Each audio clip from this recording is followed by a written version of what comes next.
Then there was trouble. Rosie huffed and puffed, she heaved and hauled, the couplings groaned and strained until one of them snapped. Hooray! I'm pulling the Funfair special! But Rosie had left half of it behind with Emily. Then there was trouble. Another coupling snapped.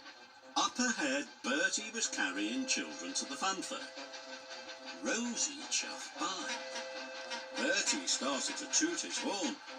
He's tooting at my Funfair special, thought Rosie.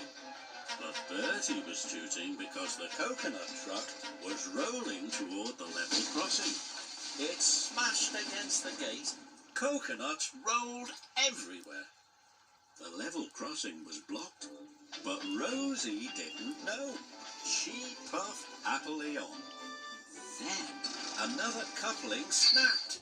Rosie passed Stepney in a siding. Stepney was waiting to puff onto the main line. The points changed. Stepney blew his whistle loudly.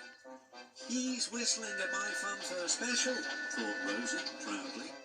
But Stepney was whistling because the truck of sugar was now rolling towards him. Stepney was covered in pink sugar from funnel to footplate.